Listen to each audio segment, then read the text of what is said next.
Chapter 2, Life with Satan. Everybody's got a fucked up childhood. I'm convinced of that. Everybody has tons of heartbreaking stories about how bad they always had it growing up. Especially us rappers. I hate when people tell their fucked up, sad childhood stories to anybody who will listen, because most people tell them just to get attention.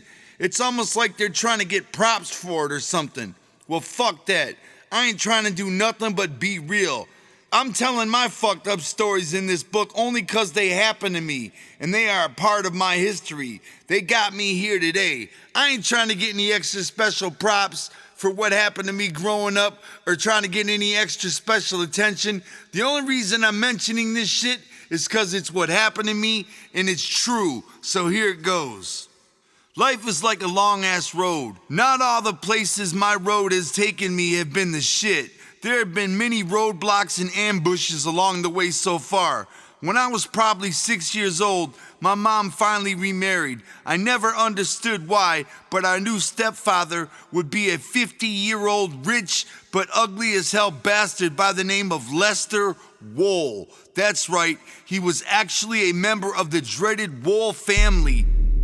He tricked his way into our family. He played like he had nothing to do with the rest of those evil wolves. He totally, completely fronted his way into our lives. I remember it today, and I feel the anger raging through my body thinking about how fucking fake and phony he was as he tricked my mom and the rest of us into thinking he was nothing like the rest of his fucked up evil family. But he was worse than the rest of his family. He was the grandfather of the family. He was the fucking granddaddy Wohl master himself. He was none other than the father of the horrid bitch Mary Wohl. On top of that, he was the grandfather of those two horny little rugrats, Chris and Ricky Wohl. Lester met my mom during the second summer that Mary Wohl was taking care of us. I must admit, at first, he seemed like the only Wohl family who had a heart. And it was as if God gave all the love and compassion to Lester Wohl and forgot to give any to the rest of that devilish Wohl clique. He'd come around the backyard and ask his scary-ass daughter Mary shit like, "What do you got those kids in this muddy-ass backyard for? What's wrong with you, Mary?" Then he'd turn to us and be like, "Come on, you guys, get in my car." And he'd take us out to a fair or something. He was steady playing the role of super fresh. Once a week, he'd pick us up and take us somewhere fresh like Chuck E. Cheese or whatever. I remember he worked for Chrysler, and he seemed well paid. He was well paid.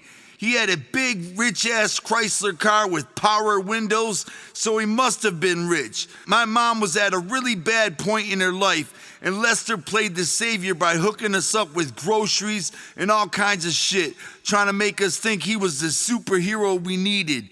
He had conned his way into our lives by acting like he knew how fucked up the rest of the Wohls were.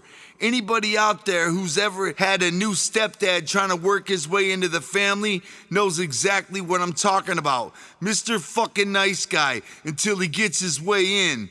My mom was 30 and he was 50. My mom's interest in him was his money because she needed it to help raise us kids. My mom's main interest was taking care of us kids, and she would do whatever she had to do that. With it, she could provide a decent life for her kids. She was willing to sacrifice her own happiness for us, but it would end up being the worst mistake of her life. Their marriage only lasted 2 wicked years, but it burned a lifetime of pain into my whole family. You see, little did we know it at the time, but Lester Wohl was the devil himself. The first thing he did was move us all into a new, bigger house in Berkeley. Cool enough. I was young back then, so my memory is weak, but from what I'm told now and from what I can recall myself, this is what started happening once we got into that house. Lester Wohl started growing his horns. First, he started sexually abusing my sister Teresa. I'm told it was bad. Thank God I don't have any specific details, but from what I know, he repeatedly molested her time and time again. This was the cause of my sister's many problems to come, all because of Lester Wohl. I don't know exactly what he did with my brother because to this very day we never talked about it. Not once. I don't think I could ever handle knowing exactly all the things Lester did to them. I don't care about myself and my problems with Lester because I feel like I can handle bad things happening to me. But when something bad happens to Robert or my sister Teresa, it feels like it hurts me 3 times as bad. All I remember Lester the molester doing is grabbing me and grabbing my dick piece. He'd grab it and look at me with his fucked up half smile on his face and ask me shit like, "Do you know what this is?" After sick shit like that, Lester just got worse, and my mom didn't have a clue as to what was happening. She was always away at work, and we were too confused and young to tell her what was really going on. We were, after all, children, very young children, and we were filled with shock and horror. One time I had my friend Willie spending the night. His name was Willie Spassage. What a fresh-ass last name that is. We were laying up late one night watching the Three Stooges. And I guess my mom was either sleeping or not home for whatever reason. That sick bastard Lester came walking out of the bedroom butt naked with his robe wide open. He walked right in front of the TV so we all could see him. Then he came back from the kitchen and did it again. In fact, he walked naked like that back and forth a few times.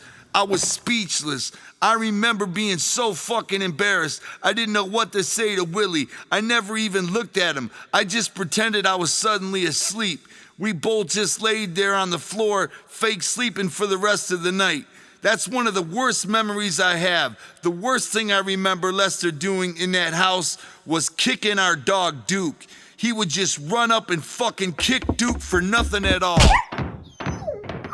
and send him flying across the room. Sometimes as soon as my mom left for work, Duke would lie there trying to catch his wind after that. We always thought Duke was going to die every time that faggot Lester kicked him. After Duke got kicked, he would have trouble walking for days. Seeing that was far worse than Lester grabbing my dick. I'll tell you that right now. Seeing Lester kick our dog Duke was far worse than anything Lester ever did to me. I'd rather that sick fucker grab my dick and rip it off than kick our dog like that. To me, seeing my dog get kicked was the worst thing I've ever seen in my life. We loved our dog Duke more than anything in this world, and we tried to stay outside with our dog as much as we could to escape the cruelty of the demon that was now our stepdad. We couldn't do anything about Lester's abuse because we really didn't know what the fuck was going on.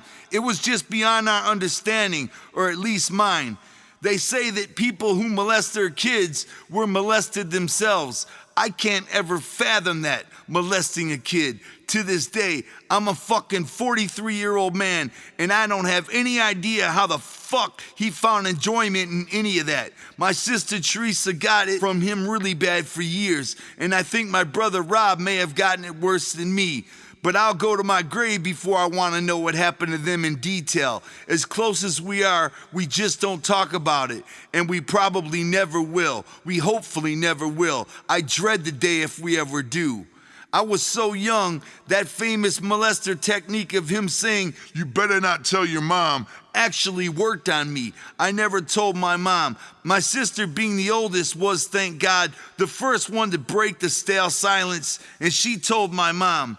By the time second grade started, I knew the entire Wool family was fucked in the skulls. From time to time, Chris and Ricky Wool would come around our house to see their grandpa, my stepdad. By now, they'd outgrown waggling their dicks at us, and they had moved on to bigger weirdo shit. One day, Chris Wool and I were up in my room after having a snowball fight at the park. We were changing out of our wet clothes when it happened. "Let's have sex," Chris said. "What the fuck are you talking about?" I asked without the word fuck. At the time, I didn't even really know what sex was. I mean, I sort of had an idea, but I always figured that sex involved a chick. I still figure that. "Listen, Joe, just take your clothes off and lay down on your stomach," Chris explained. I always knew that there was something wrong with him, but now I knew just how wrong he was. He was already trying to have gay sex with my butt at 9 years old.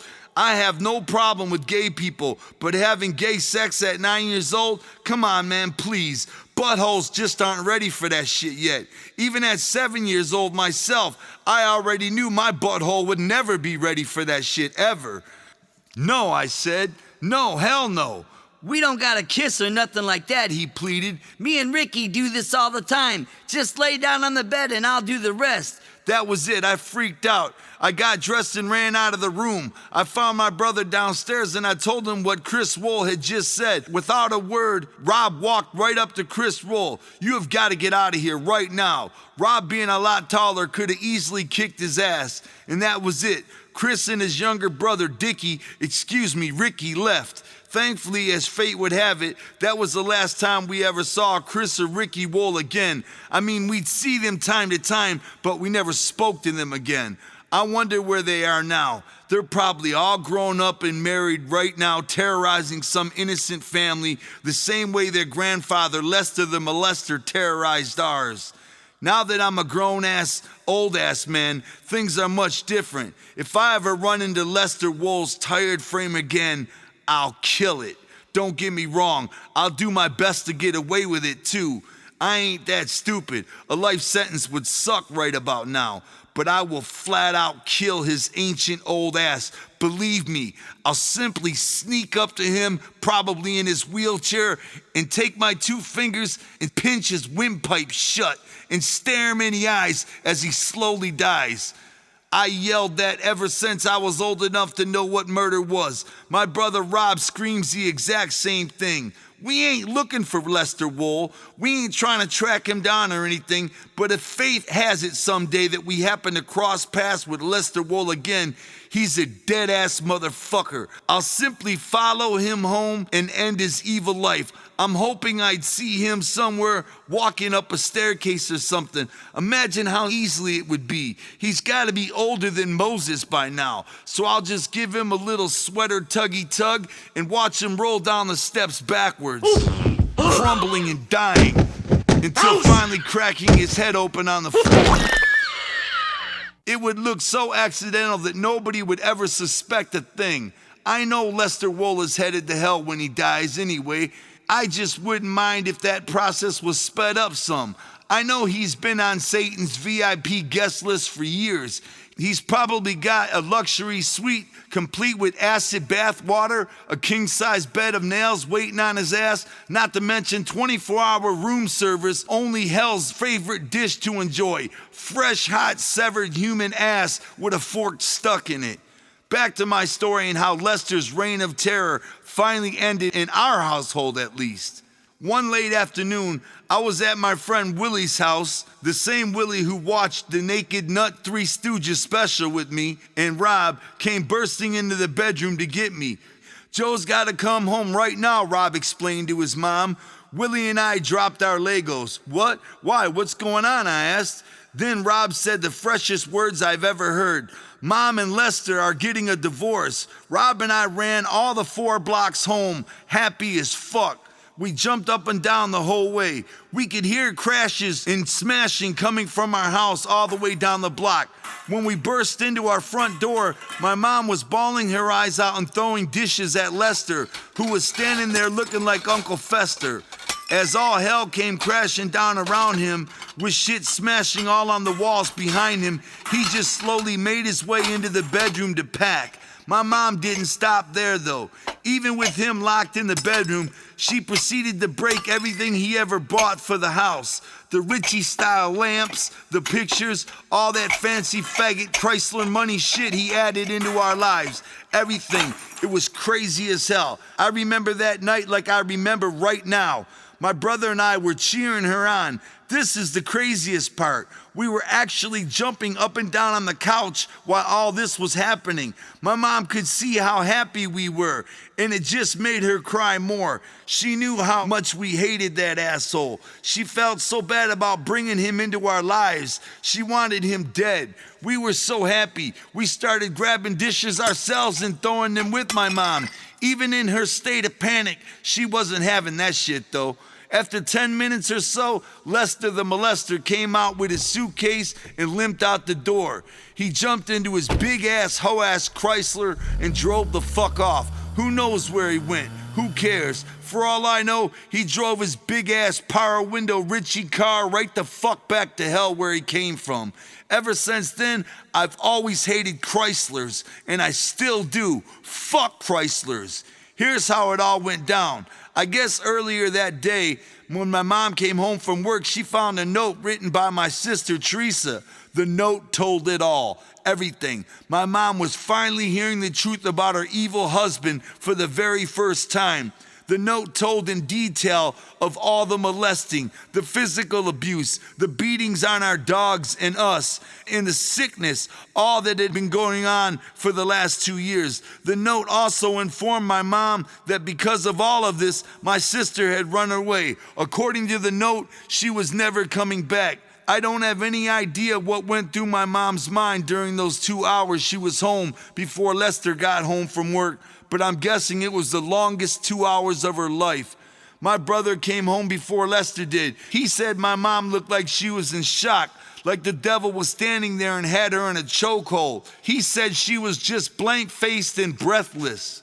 I guess that the second Lester walked into the house that evening, the war began.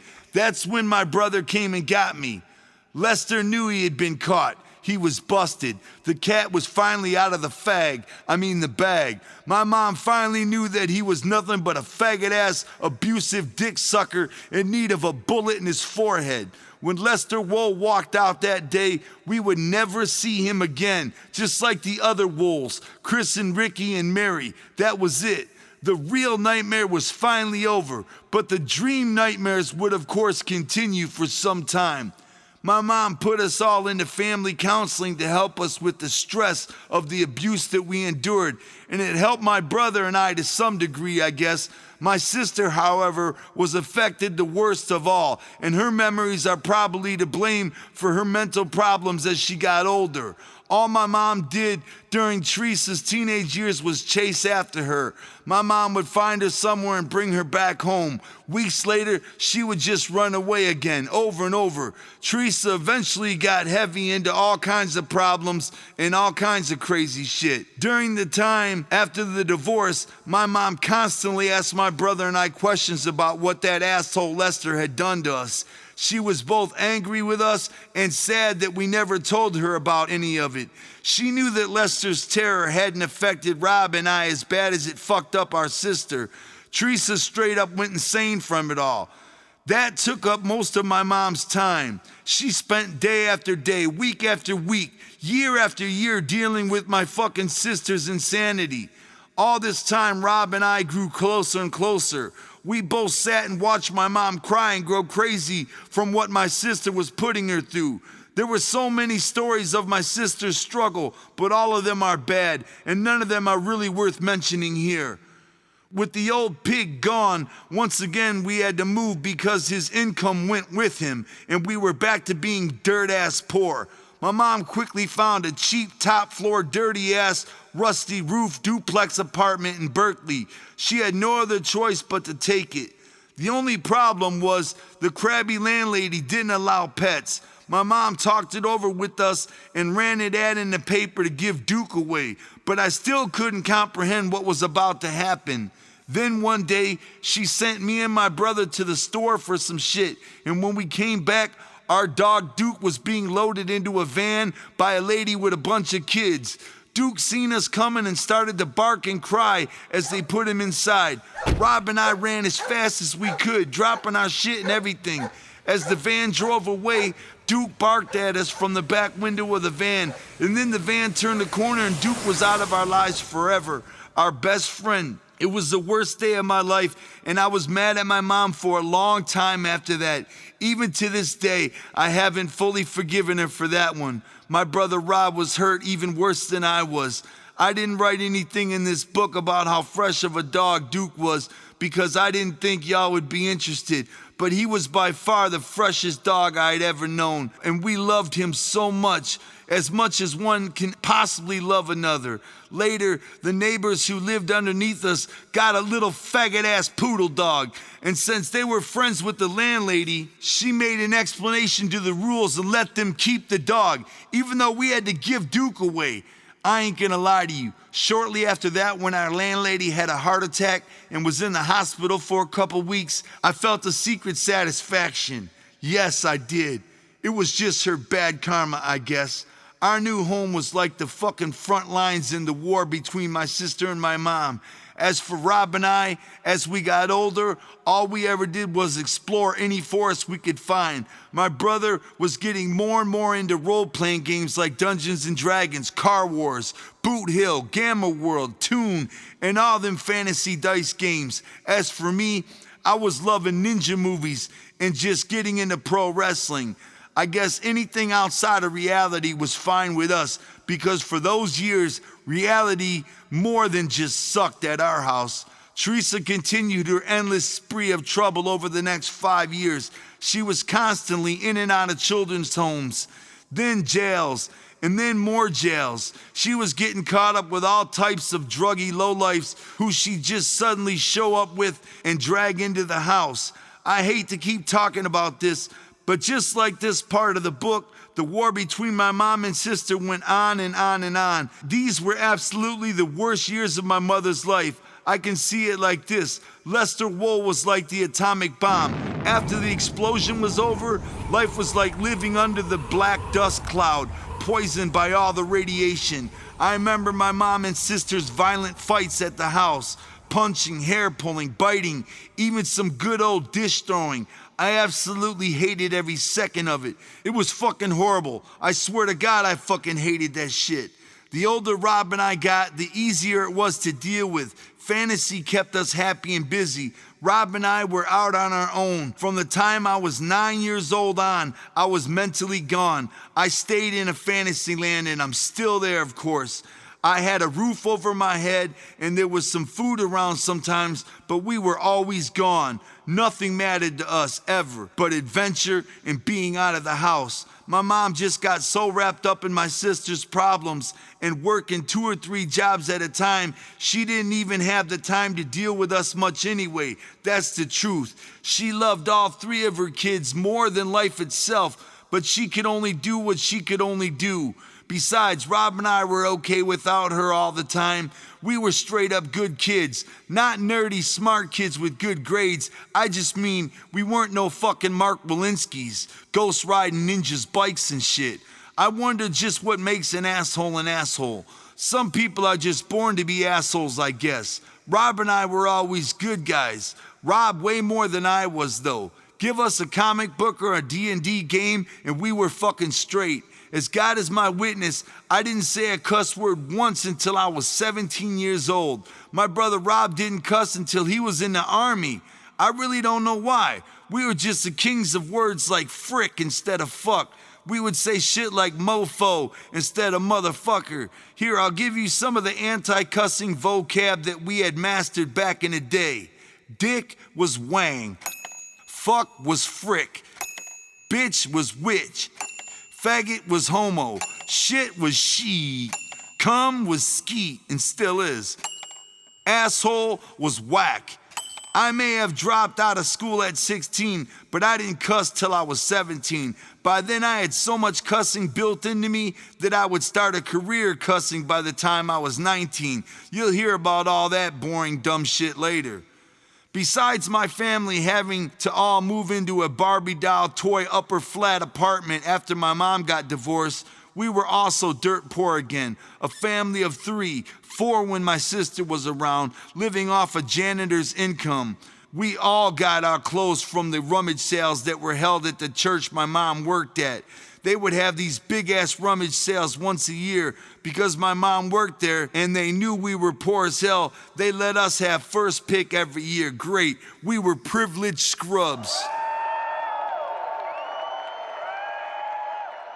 In elementary school, you know how there's always that one kid who's notoriously a scrub? The kid everybody swears they saw eating his own boogers and some shit?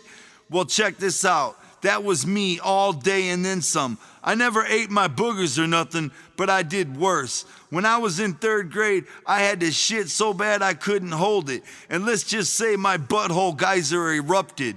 I clenched my ass cheek shut as hard as I could, and I asked to be excused. I stood up and walked down the hall to the bathroom. And just when it seemed under control, it wasn't. I took my poopy butt drawers off and wiped my butt as clean and as fast as I could. But then some other 5th graders came walking in and almost caught me in the act. I left the bathroom with the quickness. The only problem was I accidentally left my shitty drawers in there on the floor. Pretty soon everybody in the school knew it.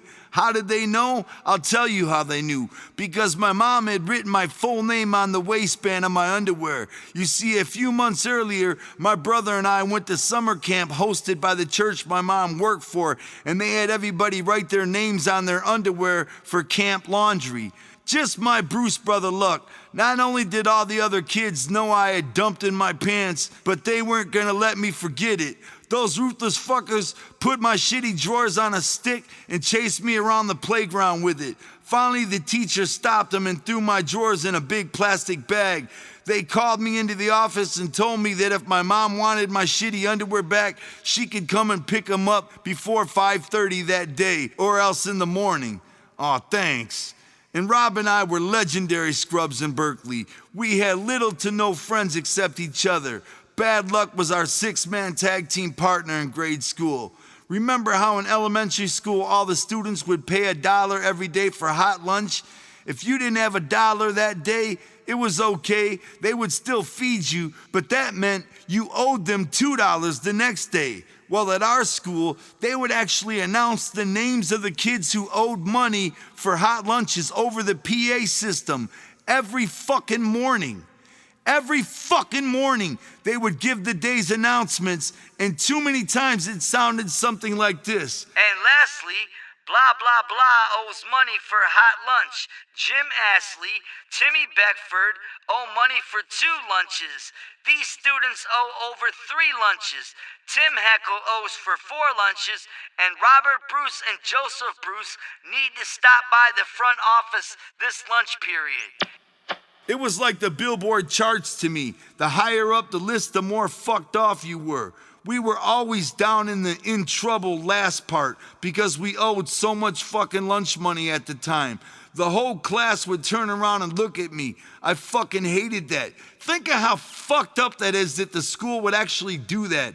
Announce the kids' names who owed money. How could that be helpful? What do they think they're gonna do? Embarrass the kids into paying the money? If you don't got the fucking money, you don't got the fucking money. There's no point to announce your name over the whole fucking school to the PA. It's straight bullshit. It's straight crooked, evil shit they did, if you think about it now. And I know they don't do shit like that no more. They just can't. It'd be too fucked up. By the end of the week, the only students who would still owe would be Robert Bruce and Joe Bruce. Why the fuck did they feel the need to announce your fucking debts to the whole motherfucking school? Think about how cruel that is. By middle school, we were the brunt of everybody's jokes. The kids would always tease the girls. If you step on a cracked tile, you gotta kiss one of the Bruce brothers. So all the girls would walk down the school halls, jumping and skipping along, steady trying not to step on the tiles with cracks. Remember how I said being poor didn't matter until you got a little older? Well, in middle school, it was starting to matter. We had the same fucked up pair of shoes all school year, and then we'd come back from summer vacation still wearing them the next year. The kids weren't cool about any of this shit either. Even the school itself was heartless. Now as an adult, when I think about how cruel my middle school was, it makes me want to go up there with a black jacket. I said jacket, not trench coat. We were so fucking poor them years, we'd get food from the hunger barrel. No lie, the church would set up hunger barrels in my school and tell the students to bring in canned foods to feed the poor. A week later, those very church people would bring the box of canned foods right to our house. Let me tell you something about canned fucking foods. People give. They only give whatever they ain't gonna eat themselves, which really ain't giving shit. That's what sucked about fucking hunger barrels. Anytime somebody donates canned foods, they always dig way in the back of the shelves and give the shit like canned yams or creamed rice. All that shit nobody's gonna fucking eat. All that shit in them boxes we did at the house wasn't worth shit. Every once in a great while there'd be a fresh can of ravioli or some SpaghettiOs, but that was once in every blue fucking moon. The second the box would come every Thursday, my brother and I would attack it looking for something good like ravioli or SpaghettiOs. Every box we'd get would just have 1 or 2 cans of attackable food. The rest would be peas and corn and shit. Speaking of canned foods, ICP has done many canned food drives over the years, and we always made sure to tell ninjas, bring only the good shit, only the raviolis and SpaghettiOs and beefaronis. No bullshit foods allowed. No yams, no peas or any shit like that. Only the good shit like meatball meteors and creamy loopy lumps with cheese. All that good shit. My mom had promised to never get married again, but she did start dating. One night she was going out with this guy who drove a big custom van. Before they left to go out one night, my mom sent him to the party store to get us some pop. He asked if I wanted to go. I went with him, which turned out to be a major mistake. Right when we pulled out of the driveway, he turned up the radio piercingly loud. I'm talking crazy fucking treble loud. I thought his windows were gonna shatter. I went into the store and bought my 2-liter of Faygo because it was the cheapest. On the way back, the guy could see I didn't like the music that fucking loud. So when I got out of the van, he said, "Hey kid, sorry about the tunes. Do me a favor and don't tell your mom about it, okay?" My mom got her keys and asked me how the trip to the store was. I had to be honest. "Did he have to play the music that loud, Mom?" I complained. I didn't think anything of it, neither did she. It was no fucking big deal at all until later that night. It was really hot in my bedroom, but I finally fell asleep. I must have been tossing and turning all fucking night because my pajamas were completely off me. I guess I was sleeping there butt naked with my pants lying around my feet. Suddenly, slap! A big painful slap woke me up out of a dead sleep. I had no idea what the fuck was happening. I opened my eyes and there was my mom's date standing over me, ready to bitch slap me again, hissing at me. You could smell the whiskey on this motherfucker's breath. I told you to shut the fuck up and not tell your mom.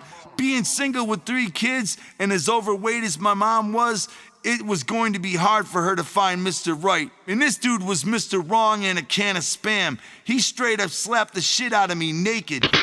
All I remember was trying to pull my pants up, but he kept hitting me. That fucking sucked. Now, ever since that very night, I never sleep naked. To this day, I refuse to. It's not because I'm a fat ass. It's more because you never know what could happen in the middle of the night. And if someone's breaking into your house or something like that happens, you don't want to be fighting the ninja butt naked. It's easier to have your pants on.